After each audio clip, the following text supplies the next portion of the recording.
사랑합니다. 이번 한 주간 동안에 특별 새벽 기도로 깨우시느라고 정말 수고 많으셨습니다. 가만히 생각하니까 이 특별 새벽 기도 할 때마다 육체는 자꾸 약해지는 것 같은데, 그럼에도 우리가 특별하게 말씀 받고 특별하게 기도하려고 다짐하는 이유는 분명합니다. 우리의 삶을 이끌어가시는 분이 오직 하나님이심과 그분의 말씀을 정확하게 받고 순종하기 위해 모인 것입니다. 우리 주님께서 하나님의 말씀에 인도받기 원하는 주의 백성들에게 크신 복으로 함께 하실 줄 믿습니다. 아멘.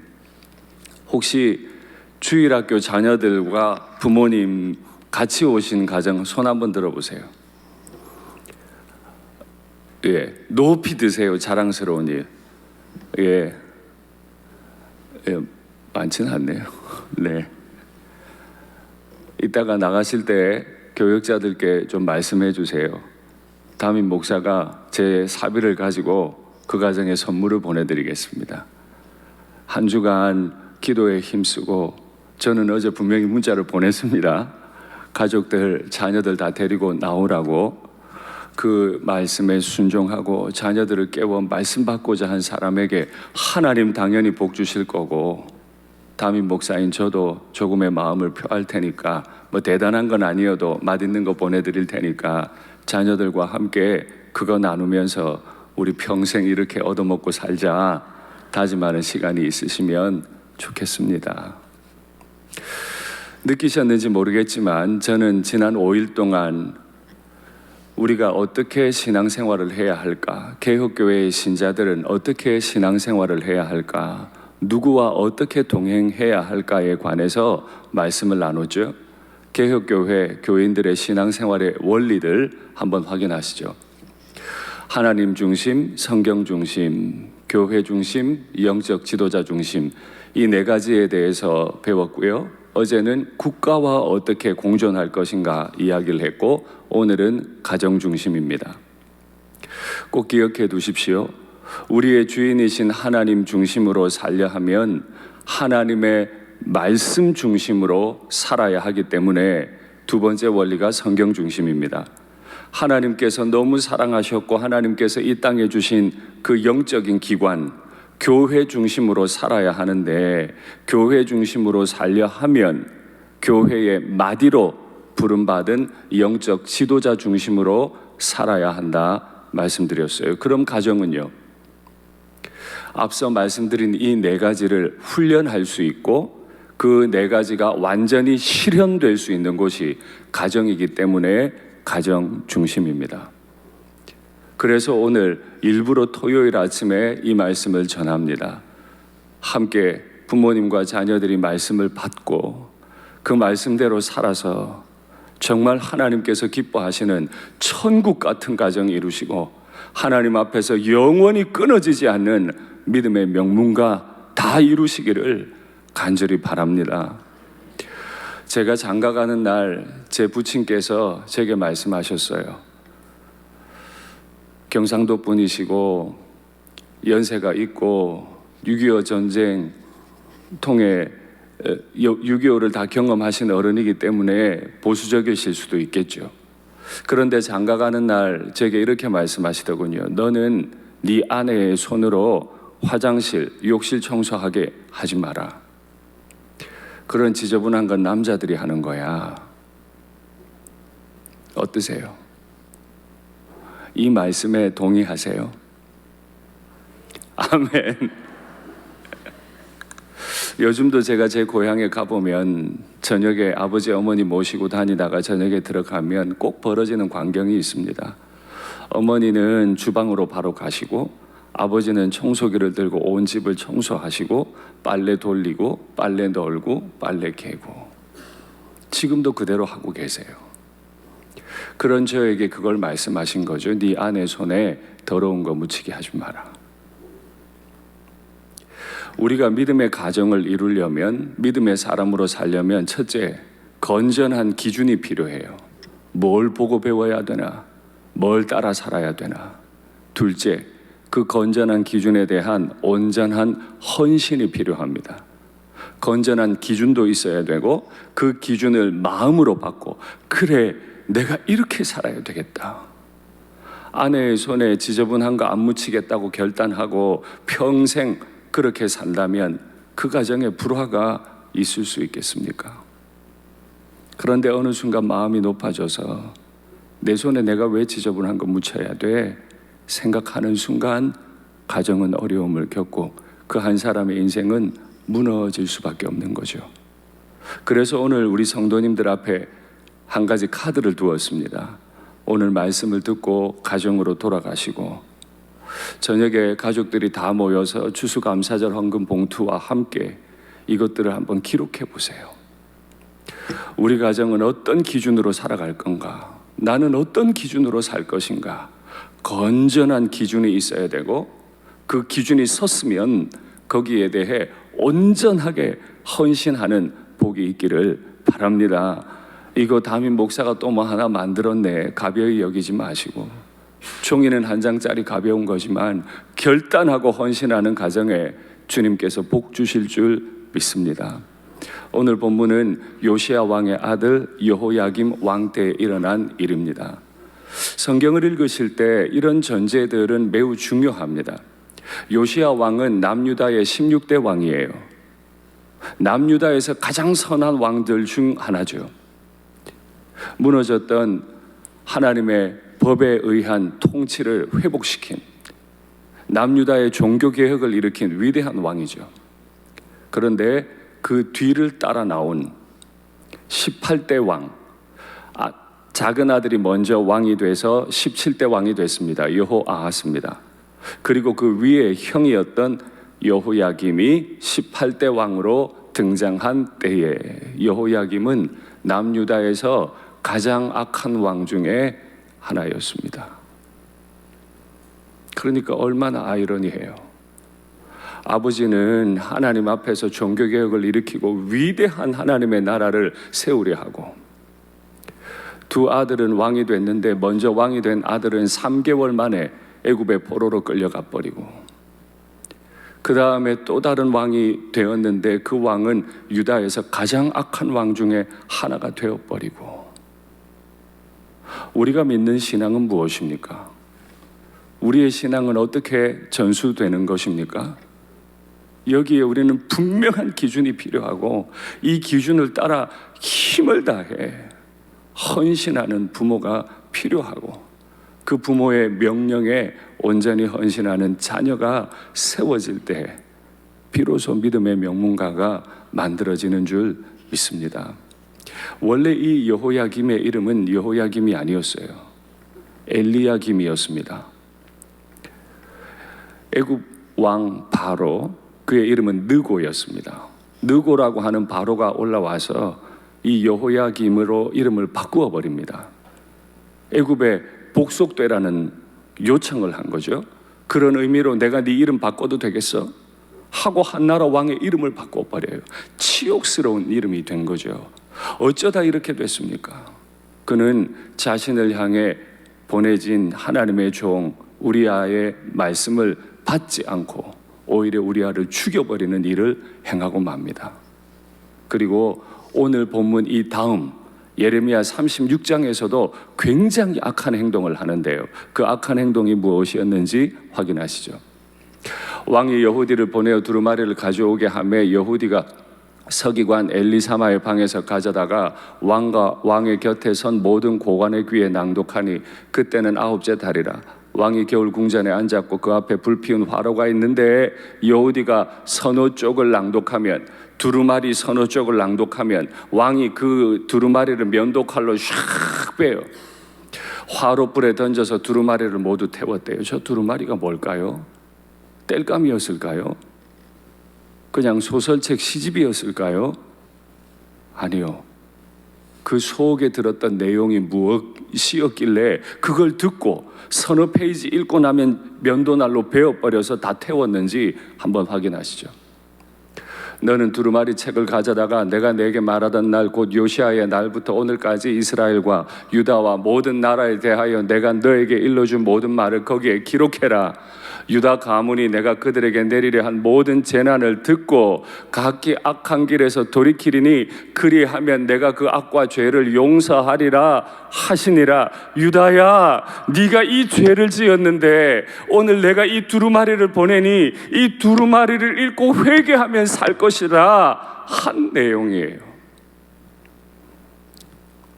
그런데 그 말씀을 듣더니 한 서너 페이지 듣더니 쭉 찢어가지고는 태우고, 또 한 번 읽어봐, 또 쭉 읽으니까 또 쭉 찢어가지고 불로 태워버리고. 바로 그가 왕일 때 이런 이야기입니다. 얼마나 무서워요. 그때 여호와의 명령이 임합니다. 예레미야야, 너는 레갑 사람들에게 가서 그 가족들 다 데리고 와서 여호와의 집 한 방에 다 몰아넣고 그곳에서 포도주를 마시라고 해라. 가족이 얼마나 적었으면 방 하나에 다 들어갈까요? 그리고 도대체 하나님 무슨 마음이길래 여호와의 집 거룩한 곳으로 한 집안 사람들을 다 불러들이더니 그 거룩한 땅에서 포도주를 마시라고 명령하실까요? 도대체 무슨 이야기를 하고 싶으신 걸까요? 이게 진심일까요? 일상적으로 마실 수밖에 없다 하더라도 어떻게 제사장이 아닌 사람들이 여호와의 집으로 들어오고 여호와의 집 안에 들어와 가지고 그 모든 가문이 그냥 벌컥벌컥 포도주를 마시라고 오늘 본문에 나오잖아요. 종지를 놓고 잔을 놓고 앞에 예쁜 포도주를 놓고 자 이제 마셔, 이런 명령을 했단 말입니다. 하나님의 이 명령은 진심입니까? 진짜 마시라고 하는 겁니까? 아니면 유혹하는 것입니까? 한번 해보는 말입니까? 아니에요. 하나님이 진심을 담으셔서 명령하신 거예요. 어떤 진심입니까? 내가 아무리 명령해도 얘들은 먹지 않을 거야 라는 확신이 있었습니다. 그리고 이 비유를 베풀 수밖에 없는 하나님의 뜨거운 심장이 곧 진심이었어요. 여호와의 전에서 일반 백성이 포도주를 마실 수 없죠. 그러나 명령하셨어요. 도대체 레갑 사람이 누구길래, 레갑이라는 사람이 누구길래 그 악한 왕이 통치하던 때에 모델로 세우기 위해 레갑 사람을 부르신 겁니까? 레갑이라고 하는 사람은 원래 겐 족속입니다. 겐 족속은 지난번 민수기 강해 때도 들으셨지만 이방인입니다. 모세와 함께 출애굽해 나왔던 이방인인데 이 레갑의 아들 여호나답, 예레미야에서는 요나답이라고 표현했는데 이 요나답이라는 사람이 굉장한 사람이에요. 이 사람이 북이스라엘의 10대 왕 예후와 함께 바알의 산당을 다 없애고 바알 선지자를 다 죽여버리는 엄청난 일들을 감당하는 귀한 사람이었습니다. 다시 말씀드리지만 이 사람은 이방인이에요. 이방인인데 하나님의 구원을 경험한 이후에 그는 하나님의 사람이 되고자 완전히 헌신했죠. 이 이야기가 열왕기에 기록되어 있습니다. 확인하시죠. 예후가 거기에서 떠나가다가 이제 왕으로 기름 부음을 받은 예후입니다. 예후가 떠나가다가 자기를 맞이하러 오는 레갑의 아들 여호나답을 만난지라. 레갑이 예후를 만나러 갔죠. 그의 안부를 묻고 그에게 이르되 내 마음이 네 마음을 향하여 진실함과 같이 예후가 고백하는 거예요. 레갑아, 네가 어떤 신앙을 가지고 있는지 나 알고 있어. 그래서 난 널 너무 사랑해. 네 마음도 진실하냐? 너도 진실로 여호와 하나님을 사랑하느냐? 내가 여호와를 사랑하는데 네가 그런 나를 진짜 사랑하는 거 맞니? 하니 여호나답이 대답하되 그러하나이다. 이르되 그러면 나와 손을 잡자. 손을 잡으니 예후가 끌어 병거에 올리며 이르되 나와 함께 가서 여호와를 위한 나의 열심을 보라 하고 이에 자기 병거에 태우고 사마리아에 이르러. 사마리아는 지금 완전히 더럽혀져 있는 땅입니다. 거기에 남아있는 바 아합에게 속한 자들을 죽여 진멸하였으니 여호와께서 엘리야에게 이르신 말씀과 같이 되었더라.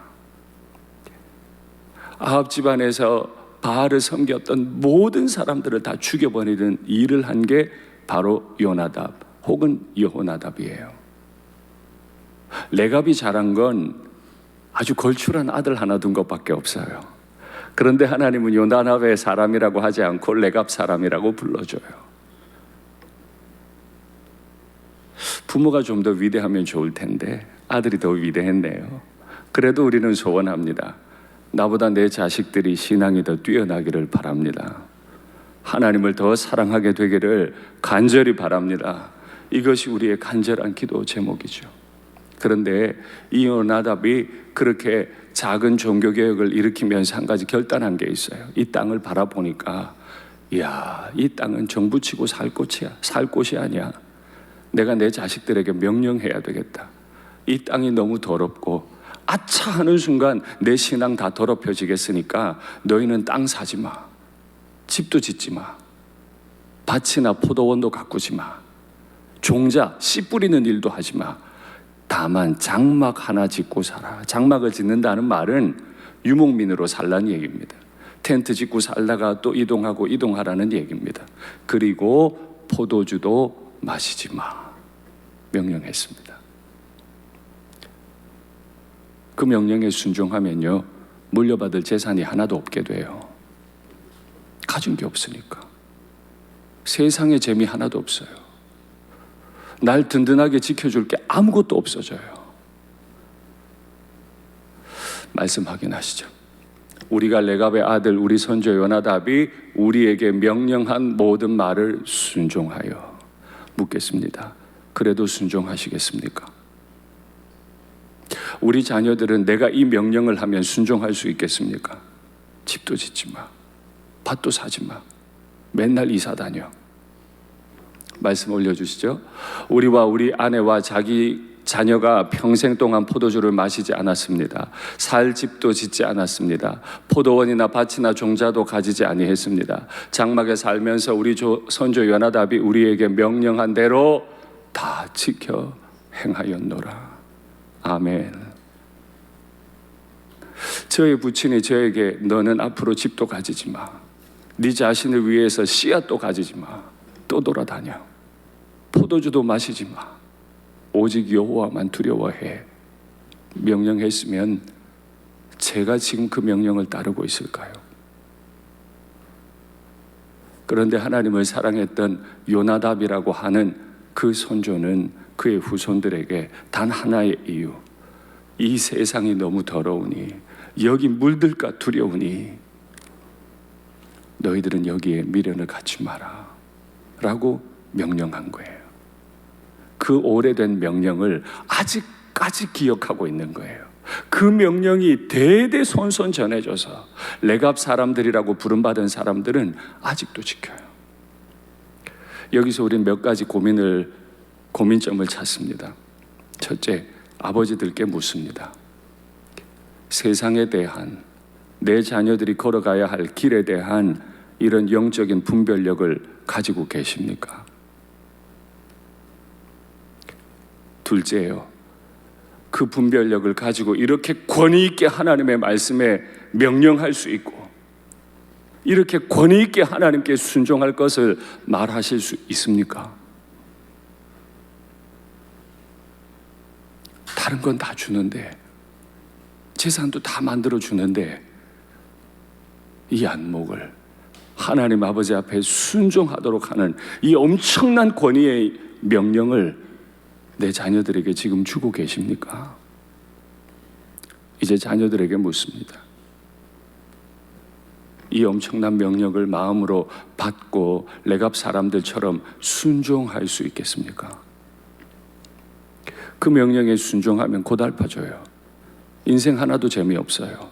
그래도 내 아버지께서 하나님을 사랑하는 마음으로 주신 명령이니 그 명령을 받고자 헌신할 수 있겠습니까? 서두에 말씀드린 것처럼 아버지 세대는 온전한 기준을 제시할 수 있어야 되고 아들 세대는 온전한 헌신을 할 수 있어야 하죠. 그래야 믿음의 명문가가 만들어지는 줄 믿습니다. 그래서 오늘 기도의 제목과 같이 우리는 다 레갑 사람들이 받았던 복, 믿음의 명문가를 이루는 복을 누리기를 간절히 바랍니다. 말씀 확인하시죠. 레갑의 아들 요나답이 그의 자손에게 포도주를 마시지 말라 한 그 명령은 실행이 되는데, 한 방에 다 들어갈 그렇게 조그마한 한 식구는 오래전에 조상이 명령한 건 다 실행하는데, 그들은 그 선조의 명령을 순종해서 오늘까지 포도주를 마시지 않는데, 내가 너희에게 말하고 끊임없이 말하여도, 여호와 내가 너희에게 말하고 끊임없이 말하여도 너희는 내게 순종하지 않는구나. 내가 내 종 모든 선지자를 너희에게 보내고 끊임없이 보내며 이르기를, 너희는 이제 각기 악한 길에서 돌이켜 행위를 고치고 다른 신을 따라 그를 섬기지 말라. 그리하면 너희는 내가 너희와 너희 선조에게 준 이 땅에 살리라 하여도 너희가 귀를 기울이지 아니하며 내게 순종하지 아니하였느니라. 하나님이 지금 애가 타는 거예요. 이방 민족이었던 겐족 속의 그 후손인 레갑 사람들은 오래전에 조상이 말한 걸 지키더라고 지금도 안 먹고 살고 있는데, 나 여호와가 이 나라의 진짜 왕이 명령을 해도 아무리 말하고 끊임없이 말해도 안 듣는다는 거예요. 선지자들을 아무리 보내도 안 들어요. 그 말이 듣기 싫은 말입니까? 그 말이 우리를 망하게 하는 말입니까? 아니요. 하나님이 주신 그 가나안 땅에서 영원히 살 수 있는 길을 가르치는데 듣기 싫어. 내가 듣고 싶지 않아. 문득 이런 생각을 했습니다. 왜 하나님은 포도주를 마셔봐 라고 말씀하셨을까? 야, 너희들 말이야, 조상들이 원래 집도 짓지 말고 살라고 했는데 지금 집 짓고 살고 있네? 다시 나가. 이렇게 안 하고 왜 포도주로 명령했을까? 아주 간단한 거죠. 아주 일상적인 거예요. 남들 다 하고 있는 거예요. 아주 작은 것에서부터 순종이 시작되어야 합니다. 아주 작은 남들 다 하는 포도주, 그거 안 하기로 결단할 때부터 믿음의 가문은 세워지는 거예요. 여호와의 집 한 방 안에 들어갈 만큼 수가 적고 아주 작은 순종을 하는 듯 보여도 그들이야말로 요시야 왕의 아들 여호야김이 다스리던 때에 영적 암흑기에 하나님께서 주목하실 수 있는 가정이 되었던 거죠. 우리 일산교회를 바라보시다가 어느 가정을 주목하실까요? 이 한국 땅을 바라보시다가 어느 교회를 주님은 주목하실까요? 마음대로 말하고 위대한 꿈을 꾸는 교회요? 아니요. 포도주 마실 수 없습니다. 그 작은 명령 하나 소중히 여기고 지키는 사람들, 그들을 흑암 가운데서 빛으로 궁창의 별과 같이 빛나는 인생으로 하나님이 세우시는 줄 믿습니다. 우리 자녀들이 그 복을 받기를 바랍니다. 하나님이 이 레갑 사람들에 대해 평결문을 내리세요. 말씀 확인하시죠. 그러므로 만군의 여호와 이스라엘의 하나님께서 이와 같이 말씀하시니라. 요나답 그 조상의 말에 순종했던 레갑 사람들에게 하나님이 레갑의 아들 요나답에게서 내 앞에서 설 사람이 영원히 끊어지지 아니하리라. 제가 이게 마음이 아픈 거예요. 큰 교회는 이루는데, 우리 교회 88년 역사인데 내 앞에 설 자가 끊어지지 아니하리라 하는 편결을 받은 가문 있습니까? 이것이 우리의 꿈입니까? 자신을 지켜 세속에 물들지 않으려고 남들 다 가지는 집, 남들 다 가지는 포도밭, 남들 다 가지는 씨앗, 남들 다 마시는 포도주 안 마시기로 결단하고 하나님 앞에서 이것을 힘있게 가르친 가정이 있습니까? 하나님은 지금도 그 사람을 찾고 계신 줄 믿습니다. 이 말씀이 누구에게 주신 말씀과 같은지 말씀 확인하시죠. 네 집과 네 나라가 내 앞에서 영원히 보존되고 네 왕위가 영원히 경고하리라. 다윗에게 주셨던 편결과 같습니다. 다윗이 되려 하지 마시고 선조 요나답이 부탁했던 그 경건의 부탁을 온몸으로 순종했던 레갑의 사람들, 큰 가문은 아니었어도 영적인 거인이었던 그 가문 이루기 위하여 오늘도 이 작은 카드 하나를 신실하게 기록해보고, 부모는 영적인 안목을 가지고 자녀들은 순종을 다짐하는 그런 귀한 믿음의 가정이 되기를 바랍니다. 의외로 이런 사람들 많았습니다. 히브리서 말씀 확인하시죠. 내가 무슨 말을 더하리요? 기드온, 바락, 삼손, 입다, 다윗 및 사무엘과 선지자들의 일을 말하려면 내게 시간이 부족하리로다. 우리는 아주 유명한 몇 사람의 신앙인을 기억하지만 하나님의 마음에는 그런 사람들이 많았어요. 진짜 작은 일에 순종할 줄 알고 하나님을 두려워할 줄 아는 사람이 많았어요. 과연 내 자녀들도 그렇습니까? 그런데 그렇게 산다는 게 결코 쉽지 않아요. 부모님이 맹렬하게 하나님 앞에 헌신되지 않으면, 목에 칼이 들어와도 이건 반드시 지켜야 돼, 헌신되지 않으면 이 일은 일어나지 않아요. 왜 그런지 말씀 확인하시죠. 여자들은 자기의 죽은 자들을 부활로 받아들이기로 하며 또 어떤 이들은 더 좋은 부활을 얻고자 하여 심한 고문을 받되, 여자들 이야기 보세요. 자기의 죽은 자들, 남편과 아들 죽는 자리로 내보내는 거예요. 당신 예수 믿고 죽어, 그냥 배신하지 마. 주님 배신하지 마. 죽어. 아들아, 신앙 버리면 안 돼. 부활로 받아들인대요. 어떤 이들은 더 좋은 부활을 얻고자 하여 심한 고문을 받되 구차히 풀려나기를 원하지 아니하였으며, 또 어떤 이들은 조롱과 채찍질뿐 아니라 결박과 옥에 갇히는 시련도 받았고, 돌로 치는 것, 톱으로 켜는 것, 시험과 칼로 죽임을 당하고, 양과 염소의 가죽을 입고 유리하여 궁핍과 환난과 학대를 받았으니 이런 사람은 세상이 감당하지 못하느니라. 그들이 광야와 산과 동굴과 토굴에 유리하였느니라. 레갑 사람들은 아주 작은 이방인들이지만 그 한 가지 명령을 충실히 실행했기 때문에 하나님 앞에 끊어지지 않고 서는 축복을 받았고, 무명의 수많은 그리스도인들은 톱으로 목이 베어져 나가도, 내 남편 내 아들이 죽어나가도, 토굴에 살아야 됐어도 믿음 바로 세우려고 노력했는데, 우리 교회 어른들께서는 우리 자녀들에게 이 믿음 가르치고 계십니까? 믿음은 그냥 가르쳐지지 않죠. 보여야 따라합니다. 보여야 따라해요. 만일 제 부친께서 야, 네 안에 손에 더러운 거 묻히지 마, 오래전에 결혼했는데 그 말이 기억에 남겠습니까? 아니요.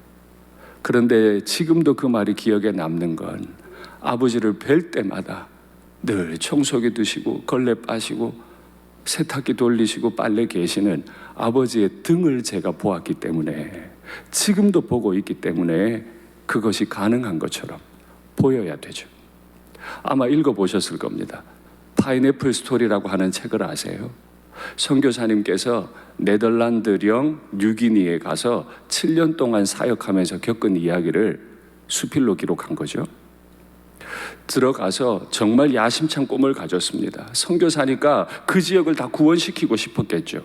그런데 그 지역에서 살아야 되니까 밭을 구입해서 그 밭에 파인애플을 다 심었어요. 근데 원주민들이 와가지고 자꾸 가져가는 거예요. 원래 우리 땅이었다는 이유예요. 원래 우리 땅인데 당신이 그냥 가져간 거니까, 원래 우리 땅에서 자라난 파인애플이니까 다 먹어버린다고 가져가니까 너무 속이 상한 거죠. 한 해가 지납니다. 또 지납니다. 도저히 안 되겠어서 그 섬에서, 뉴기니에서 가장 큰 셰퍼드 한 마리를 데려와서 밭에 풀어놔요. 그러니까 막 원주민들이 너무 무서워서 못 오고 있는 거죠. 그런데 아무리 전도해도 예수님을 믿지 않는 거예요. 이분은 복음 전하러 간 겁니까? 파인애플 농사하러 간 겁니까? 아무도 믿지 않는 중에 안식년이 됐어요. 그리고 돌아와서 어떤 수련회에 참석해서 말씀을 듣다 보니 본인이 잘못한 걸 알았어요. 이 파인애플 밭은 내 거가 아니었는데, 하나님 것이었는데 내 것이냐, 셰퍼드까지 다 풀어놓은 거죠. 그리고 돌아와서 가족들에게 고백했어요. 이 밭은 내 거 아니야, 하나님 거야. 원주민들이 와서 또 막 이렇게 서리해 가려고 합니다. 그때 말해요. 이건 제 거 아니에요, 하나님 거예요. 원주민들이 물어요. 하나님요? 하나님 집에는 파인애플도 하나 없어요? 라고 이렇게 원주민이 물었어요. 그건 잘 모르겠어요. 그건 잘 모르겠는데 이 밭은 확실히 내 거 아니고 하나님 거예요. 원주민들이 막 수근수근 됩니다. 야, 큰일 났다. 우리가 지금 훔치고 있는 이 파인애플, 이 사람 거 아니래, 하나님 거래. 그리고 안 훔쳤대요. 그리고 완전히 영그럽습니다.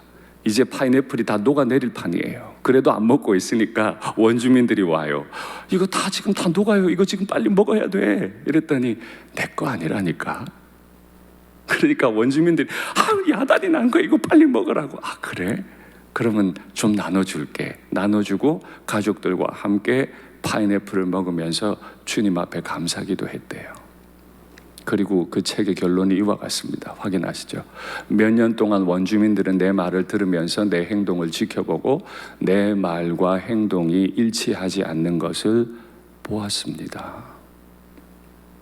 하나님의 사랑을 증거하러 왔는데 하나님의 몸된 교회를 세운다고 하면서 정작 파인애플 못 내주는 거예요. 등이 달라. 그런데 내가 변하기 시작하자 그들도 변했습니다. 곧 많은 원주민들이 그리스도인이 되기로 결심했습니다. 믿음의 가정은 어떻게 세워집니까? 이 땅에 대한 분별력이 있고 그 분별력에 대해 권위 있게 하나님의 말씀을 가르칠 수 있고 입으로뿐 아니라 등으로도 이렇게 하나님 앞에서 살아가는 거야 모범을 보이는 부모님을 통해서 세워지는 거죠. 자녀들은요, 부모님이 삶으로 보여주신 그 아름다운 인생의 고백들을 나의 온전한 기준으로 여기고 그 일에 온전히 헌신할 때 가능합니다. 말씀을 맺겠습니다. 지난 한 주간 정말 열심히 우리는 새벽 기도에 임했습니다. 하나님 중심, 하나님의 말씀, 성경 중심, 하나님이 그렇게 사랑하셨던 교회 중심, 그리고 그 교회의 마디로 세우신 영적 지도자 중심, 그 아름다운 동행에 대한 꿈들이 우리 가정에서 열심히 훈련되고 실현돼서 우리 일산교회에 속한 모든 믿음의 가정들이 천국으로 바뀌는, 주님 앞에 영원히 서는 복된 가정 되시기를 간절히 바랍니다.